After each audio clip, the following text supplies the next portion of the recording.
How many of you have seen my presentation before? Anyone? Some? So you'll have to deal with the same jokes I've been using for 5 years. My 6-year-old, I've been telling her the same jokes. I could tell her the same joke every day for 6 months, and she still thinks they're funny. But adults are tougher. But the College Credit for Heroes project, just to tell you a little bit of background on it, we started back in 2011 through a piece of legislation that came through the Texas legislature that called for the Texas Workforce Commission to work with the Higher Education Coordinating Board and institutions of higher education in the state of Texas to start looking at military experience and training and relating it to higher education and finding ways in which to streamline the path for veterans towards certifications, degrees, licenses, basically transition back into the workforce, more effectively transition back into the workforce. So since that time, we have focused on 3 different areas in which to make that transition. The first, we created collegecreditforheroes.org, which was fantastic this morning that Dr. Welsh and Bridget were able to talk about that. I wish we could do that at everyone, so I wouldn't have to go into so much detail. They were fantastic, and I think you got probably a pretty good idea of how that process works, so I'm not going to go into as much detail on that. The second is we've created a network of partner schools, and that's the MOU that Dr. Welsh was talking about. I'll explain that a little bit more. And then finally, which I think is probably the most innovative way that we make this transition is through the acceleration curricula that we've created, and that's through grant funding. And humble brag here, everything we do in Texas is bigger and better. This really is, this project in that way, the acceleration curricula that we'll discuss, really is, I don't think, happening anywhere else in the country. And we've actually been working with other states to do similar things and sort of not recreate the wheel, but utilize some of the things that we've done in the last 5 years that our institutions of higher education in Texas have done, and now we're really seeing it sort of take off in other places as well. So that's sort of where we are. Now, this part of it, the College Credit for Heroes website, as Dr. Welsh and Bridget talked about this morning, they created that back in 2011 through our very first round of funding. We wanted to take advantage of all of the experience and the knowledge that Central Texas College has here in Killeen with working with Fort Hood and with our service members and veterans as well.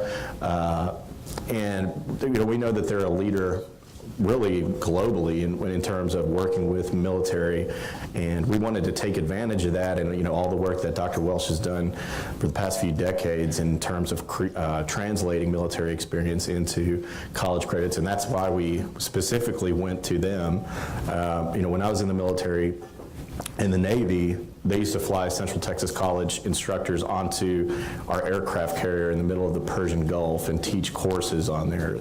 They turned Saddam Hussein's old palaces into college campuses now where they're teaching Central Texas College courses. So they really are a leader in terms of that transition, and so we wanted to utilize that expertise in order to create this website. And it's not any different recommendations. We're using the ACE recommendations, the same that any other institution uses in the country. The way that we've made it sort of, or that Central Texas College has made it more easy for Texas colleges is by doing that mapping process that Dr. Johnson talked about this morning, and then also Dr. Welsh talked more in depth about. It's just making it easier for our Texas colleges and universities to figure out, when you look at, and I think I've got an example here. This is an example of the CTC, but yeah, so this is the joint service transcript, and it's kind of hard to see, but basically when a registrar or an evaluator at a university or college in Texas, gets the JST, you could get, recommendations that say things like, security or server administration, those sorts of courses, and then it can be difficult to figure out, well, what is that course at my school? If it says advanced mathematics, well, we have about 10 or 15 different courses that could apply to that. So how do I know what specific course to give that credit for at my campus. And so that's sort of I think the biggest resource that our College Credit for Heroes evaluations can provide is to those registrars or those evaluators at the school in terms of putting it in the Texas Common Course numbering system, which is that first column, that gives them a little bit more of a reference as to how that relates to a specific course at their school. And sometimes it's not going to, it doesn't always, as you probably know, working with the Texas Common Course numbering system or with a WECM or any of them, they don't always relate exactly, but it puts you in the ballpark so that you sort of have a reference to go by and say, okay, well, this is recommending advanced math 2301 algebra. Well, that's not exactly what we call it here, but I know exactly what that relates to in terms of 2301. So the feedback that we've got from, and I think you brought it up earlier this morning, was that the feedback we get is that this saves us a lot of time, a lot of head scratching, a lot of personnel hours that sometimes you're going, what does this relate to? And then we're spending hours trying to figure it out.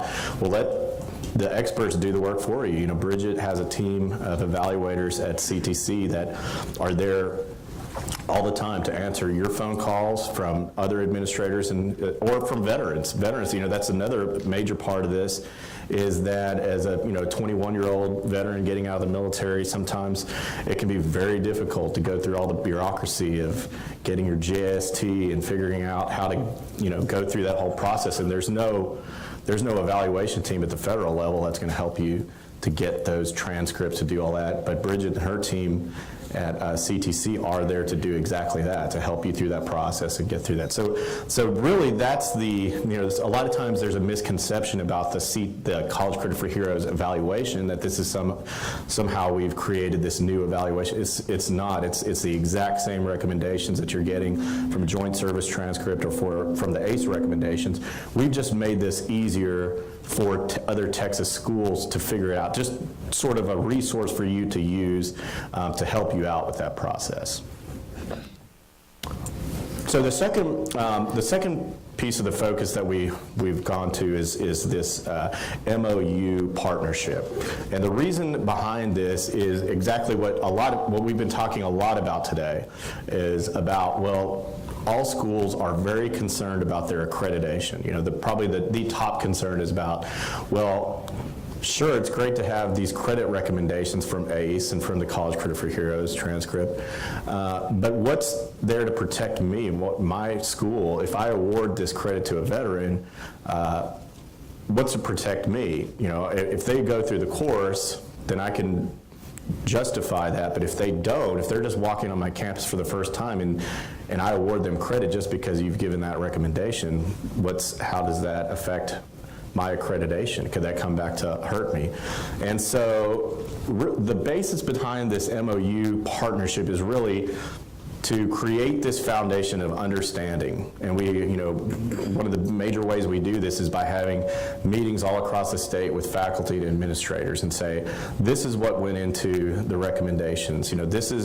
They're not baseless, this is what goes into them. I asked the question to Dr. Johnson today because that's a question I get from administrators all over the state all the time, is it's great that you have these recommendations, and I'm sure veterans have earned those recommendations, but what goes into those that I can justify awarding that credit to those students in my course? And I got Dr. Johnson's card today, so I'm going to have speed dial people to give you a call. But that's really what we wanted to do with this is to create a partnership of schools that say we understand the recommendations, and to the amount possible we'll award credit where it's due. The final credit award is up to the receiving institution, and it always will be. So the way that you do that, it could be different at every school. In some schools, we've seen them where they say, okay, well, that's a great basis for where to start with, but we might have a different process and that's completely fine. We encourage that.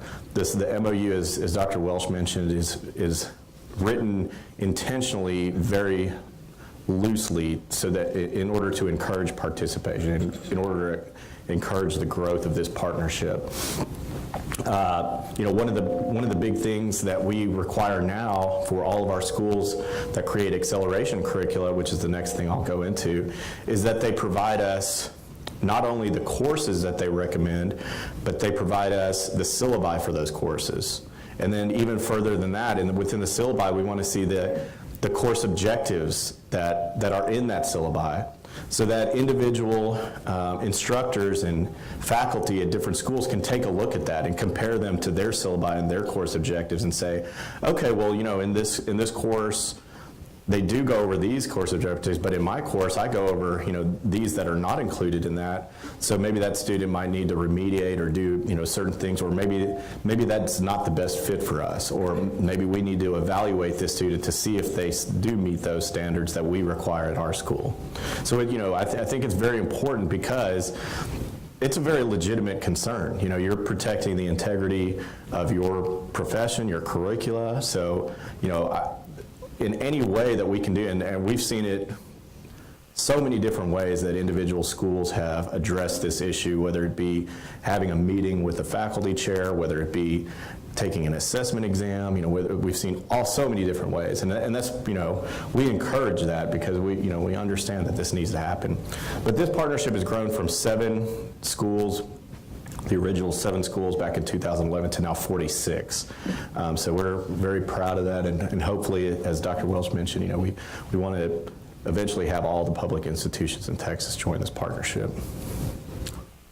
And so finally, the main thing, I think one of the biggest parts of this is that we wanted to see, we wanted to see how we could go further from just the ACE recommendations, what we could do at the state of Texas to take a closer look at military training education and relate that into acceleration curricula. If you were a mechanic, or say you were an electrician in the Navy, there's no reason that you should, if you've already received the sufficient training in certain areas, there's no reason that you should be redoing that when you get into the civilian sector, into higher education. For instance, I like to tell my own story. I was a Naval Air Intercept Controller on the USS Kitty Hawk. And if you're not familiar with air intercept control, it's just a more advanced training from air traffic control, where it's, the best occupation in all the military. If you ask any veteran, they'll probably tell you the same thing about their occupation. But it's basically the combat side of air traffic control. We have to learn weapons platforms, capabilities, and learn a lot more than just the launch and recovery of aircraft. So when I got out, I just was curious, and I wanted to see how that would relate to the civilian side certification for the FAA. And the FAA, by the way, is another department, a federal department. So there should be a very easy transition, right, from the Department of Defense to the Federal Aviation Administration, right? You'd think so, but it's not. There's, for that advanced occupation, it's 150 credit hours.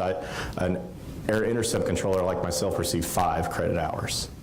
And it's only because there's no translation. Now for air traffic control, which is a lower training, they can receive much more depending on the level of training. But just because there hasn't been sufficient translation between these 2 departments of our federal government, there isn't that translation. So the veterans suffer. And that's the case for lots and lots of occupations, not just for mine. And so, the work that ACE does, the work that we're doing, hopefully is going to alleviate some of those and close some of those gaps, and that's ultimately the goal here. So we wanted to take a step further with this and take a look at specific occupations where we can go closer and take a closer look at specifically the Texas curricula and curricula-specific schools and relate it to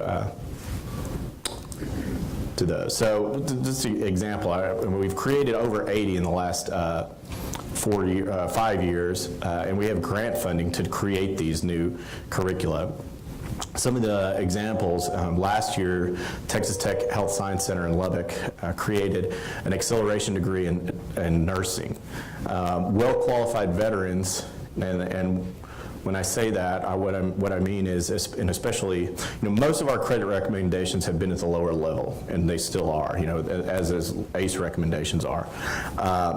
And so we've had, mostly in the first 4 to 5 years, we were working almost exclusively with our community colleges in Texas to look at these areas. In recent years, we've had a few universities that have also stepped in, like this Texas Tech Health Science Center one. One of the caveats to this is that the veteran comes in with their core curricula taken care of, their English histories and all of that. Then in addition, we take the School of Nursing takes a look at the corpsman or the medic individually and what kind of training they had, the clinical hours they had, all of that. If they have the sufficient training, the well-qualified veterans could get their bachelor's in nursing in less than 1 year, which is amazing.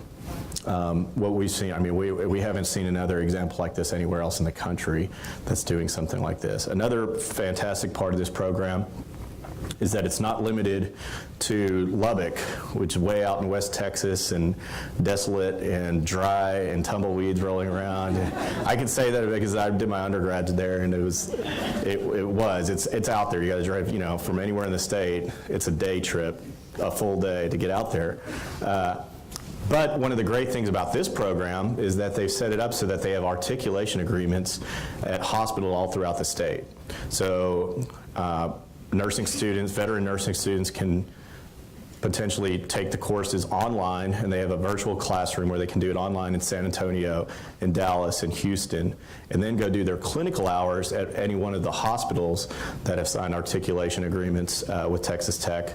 So really, we've opened this up to a statewide project, and it's pretty fantastic. It's pretty innovative. We haven't seen anything else like it yet. Austin Community College here in Austin, we have a current contract with them, and Nancy Walters is here from ACC that's going to replicate a nursing program. But this one we did a few years ago with ACC, and to taking advantage of information technology occupations in the military.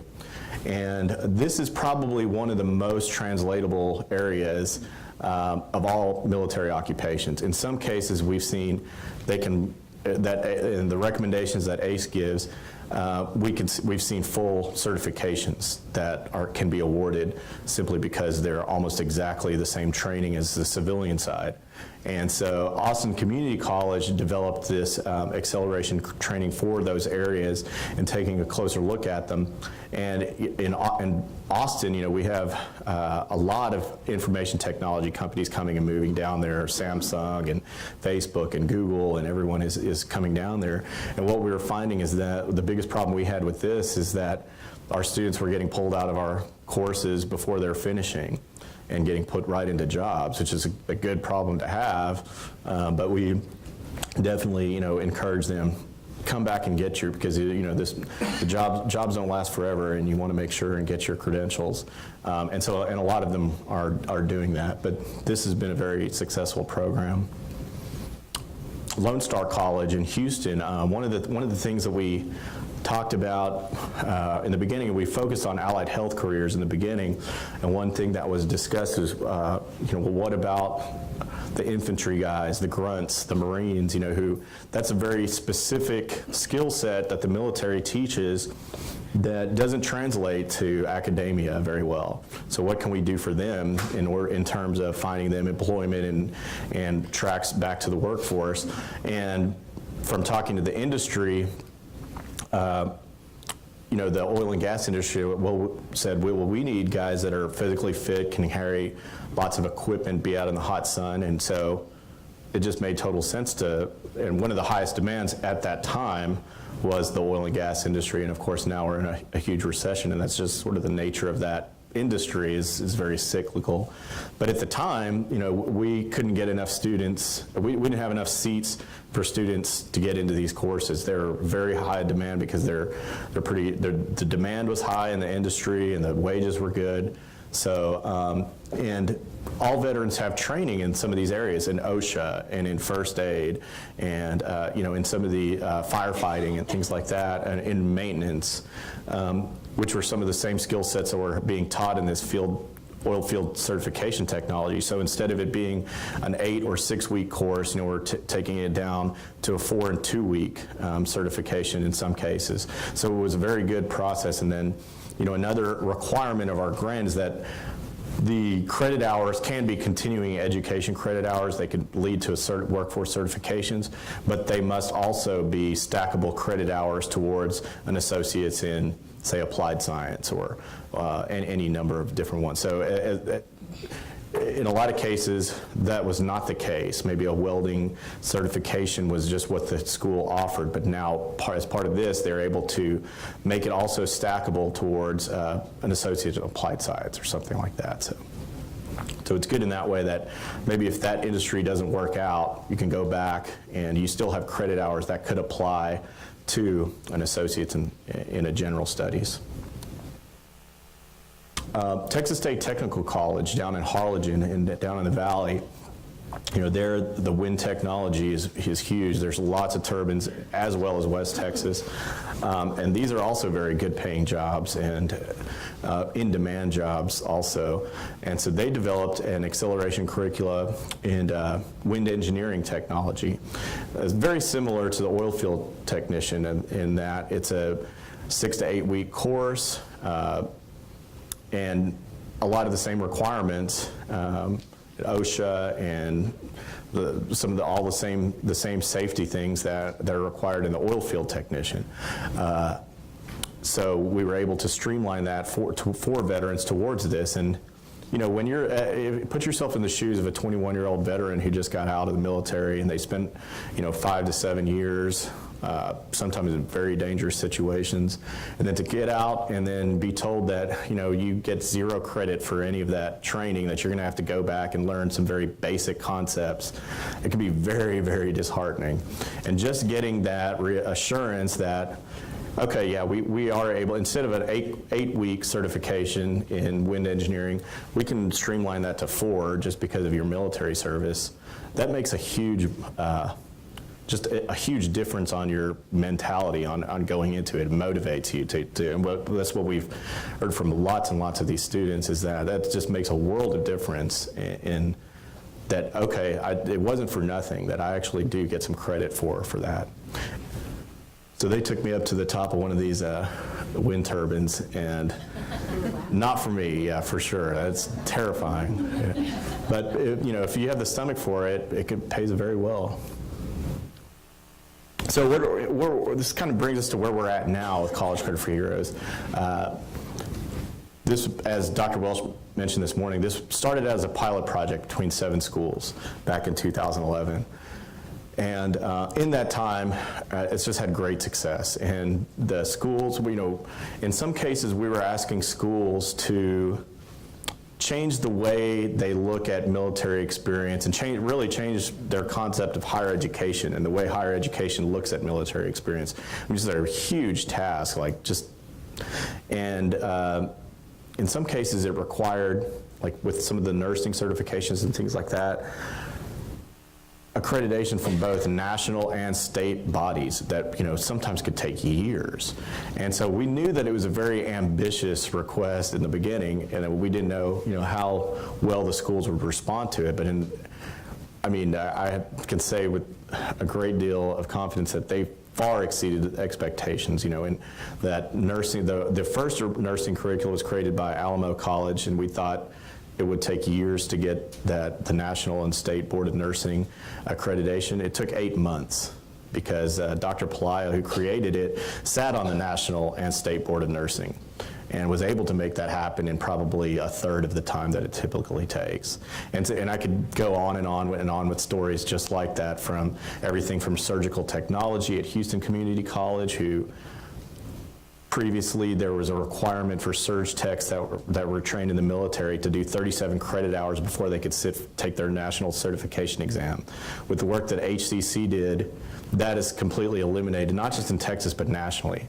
Any surgical technologist no longer has to take that 37 credit hours, specifically because of the work HCC did in lobbying for that effort, and saying we don't need, these surge techs have the adequate training. So instead of doing 37 credit hours, they can actually take a an assessment exam. And in some cases, if the student needs to remediate in certain areas, they can take a portion of those credit hours, those 37 credit hours. But in some cases, if they pass that assessment exam, they could go and sit and take their national certification exam immediately. So those are two examples, and I literally could sit here all day long and bore you with a million stories like that. But it's a testament to the innovation, and I think all of the work that the administrators of these colleges and universities have put into this, and they really have bought in 100% and looked at this, and they've put their name on this. We talk about some of the concerns about awarding credit in this. These are all faculty and administrators who have signed their name on this and said, these credits that I'm awarding are credits that are earned because of the military training. And now other schools can benefit from replicating these at their schools because the work's already been done. Getting the accreditation from national state boards, that's been done. And it's been paid for. And so now you can implement the same programs at your school. And another part of our grant funding will pay for that also. So you could with the grant funding, you could either create a new curricula or replicate one of the 80 curriculas that have already been developed. Nancy here from ACC is a good example that they were just awarded a grant at Austin Community College to replicate the nursing curricula that was created at Alamo College. So whereas previously, only veteran students in San Antonio could take advantage of that Associates in Nursing program that ultimately can cut the time in half for well-qualified veterans. But the only problem was that only students in San Antonio could use it. So what we're doing now is encouraging the replication of those curricula at other schools in Texas. And so Nancy and her team at ACC are now going to open that up so that now students in Austin will have access to that also. And we'd like to see that in Dallas and in Houston and in other parts of the state too. And the great thing is that the work's already been done. It's an accredited model. So you're able to implement that at your school, and we'll help pay for the cost to implement that and the work that goes into that. So we're excited to see how that's going to turn out at ACC this year and in other schools that want to apply for these grant funds. In the last legislative session, Senate Bill 806 passed, which made this a permanent project with permanent funding and grant funds that are available to any school in Texas, both at the 2-year and now also in the 4-year for 4-year universities. Typically, this is once a year or so, but this year we've actually had some additional funding, so we opened it up twice this year. But typically in the fall or in the spring, we'll open this up for requests for applications for new projects.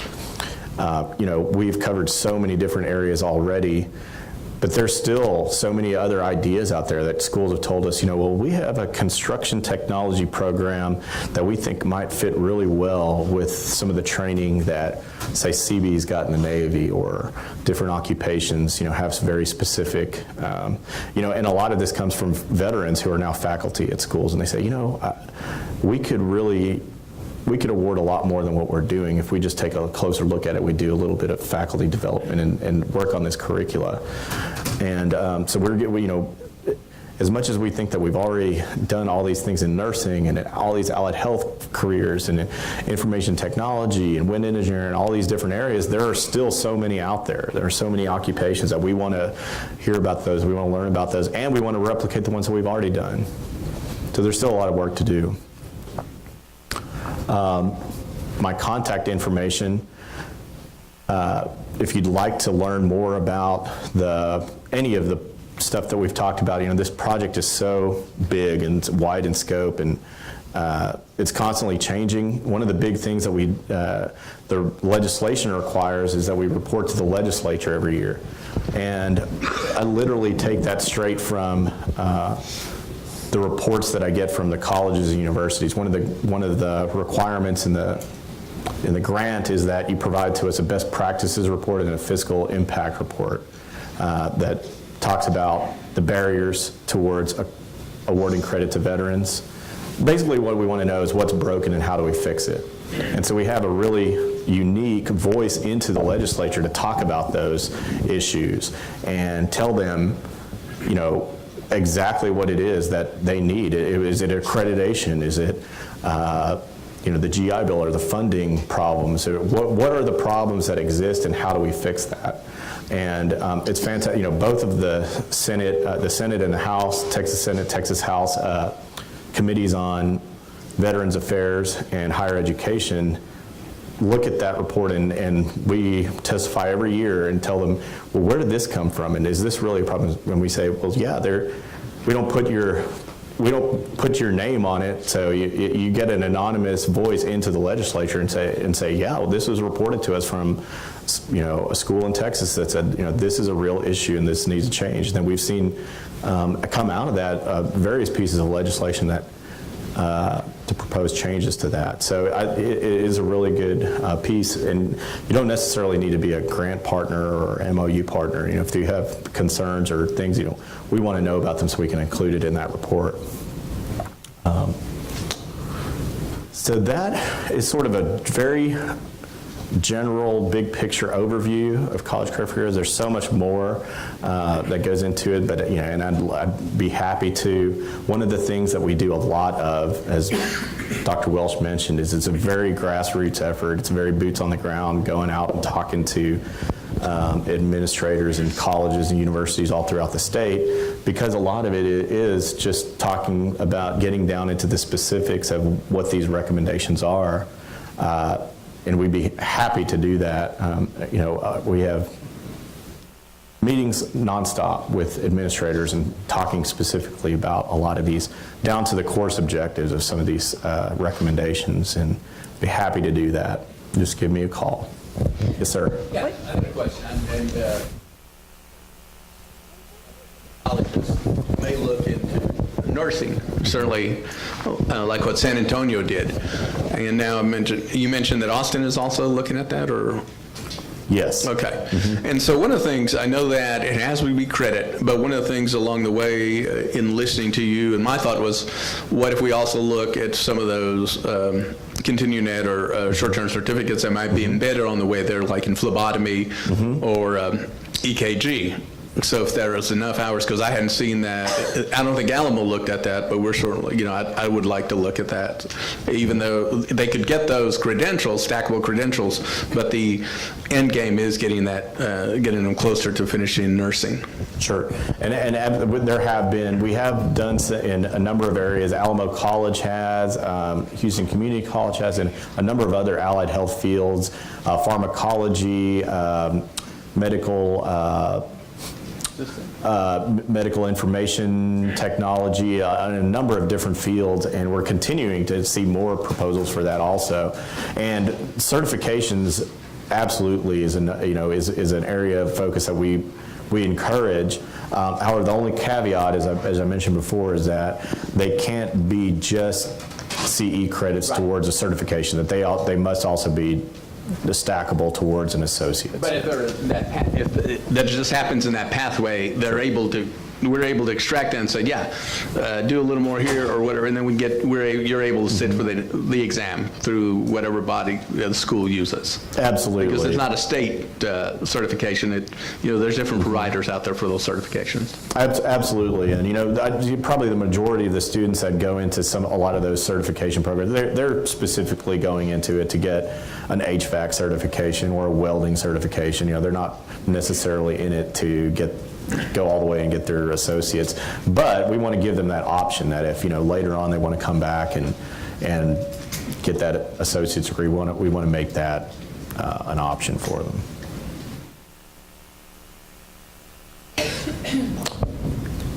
Other questions? Really no accrediting question? You probably took the majority of the heat that I usually have to answer. Yeah, that's very, I wish I could, you need to come with me on more, 'cause that's very, and then Bridget and Dr. Welsh, I mean, those are all the questions that usually I get about the evaluations. Actually, we had the fewest questions ever at a session, I think, and that's thanks to Dr. Johnson. Yeah, you just keep your bags packed, and we're going to go on tour. You just need the three of you together, maybe a panel, right? You can all answer them at once. It would make my life a lot easier. So if an institution has no idea what kinds of acceleration programs have been created, what's been going on, you've mentioned a couple, but you said there are so many more. If you're an institution that has no idea what might be out there, can you give us a brief overview of what we should do first? Is there a place we can go? Those reports that you're making to the legislature, are those things that are printed somewhere that we could read? What would be a good place for an institution that's kind of trying to decide to start first? Well, so you could go to College Credit for Heroes at .org. Now, we have a full list of all the partners and what they've created. Now, for a full list of all 80 curricula, you can email me directly, and I can send you that. And we also have a full list of that at the Texas Workforce Commission website. And I need to add that to here, but that's if you go to just, or you could Google Texas Workforce Commission, and it'll take you to the website, and then there's a link for it. So you could go to College Credit for Heroes, and we have a full list of all the curricula that have been developed. And then I have a document that I could send you to give you even more information, such as contact information for contacting maybe one of those, the faculty that have created that curricula. Is that something that you can share with me and I can put up on our event site? Absolutely. Then they don't have to all one by one, That's even better. Hound you, right? I can just put it up. Okay. That's even better. But we don't like to post that the curricula a lot, because a lot of faculty have told us that they're constantly changing. Right. And so they'd like to have more ownership on it so that you can contact them. Right. And they can give you, because the curricula that was created 3 years ago at, say, Temple College, it's changed a lot in those 3 years. And so those faculty, they have the ownership on it. Right. So they want to be able to send you the most up-to-date. Absolutely. Yeah. Yeah, so you just send us what you think people are comfortable having posted, and that's what we'll do. Right, and so for the curricula, I'll just give you the document that I'll send you as just a very general description of it, and then if you want to get more details about the syllabi and the course objectives, then you can contact the administrator or the faculty directly.